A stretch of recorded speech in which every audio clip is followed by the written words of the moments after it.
যেতিয়া ইয়াতে আপোনালোকে জানে যে কিছুদিনৰ পৰা আপোনালোকে টিভি নিউজত এইবিলাক নিউজ নাপায় হৰ্ষ মণ্ডল আৰু বিভিন্ন ব্যক্তি অসমত আজি 3 মাহৰ পৰা ঘূৰি ফুৰিছে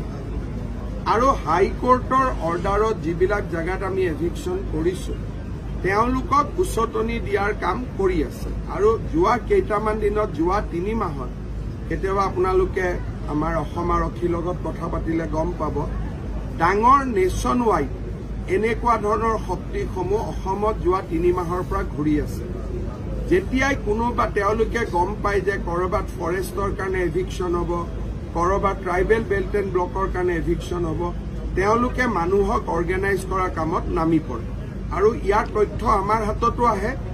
বহুত তথ্য আমি ৰাজহুৱা কৰোঁ বহুত তথ্য আমি নিজৰ লগত ৰাখি থৈ দিওঁ আমি তেওঁলোক আমাতকৈ ডাঙৰ উকিল তেওঁলোক আমাতকৈ ডাঙৰ অধিবক্তা তেওঁলোকে এনেকুৱা কাম নকৰে য'ত তেওঁলোকক আপুনি এৰেষ্ট কৰিব পাৰে তেওঁলোকে আইনৰ সীমাৰ এক্সট্ৰিম লাইনটোত গৈ থিয় হৈ থাকে লাইনটো ব্ৰেক নকৰে কিন্তু লাইনটোৰ ওপৰত থিয় হৈ থাকে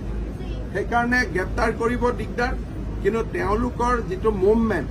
তাক আমি চাই থাকোঁ আৰু তাৰ ওপৰত যি ব্যৱস্থা ল'ব লাগে আমি লওঁ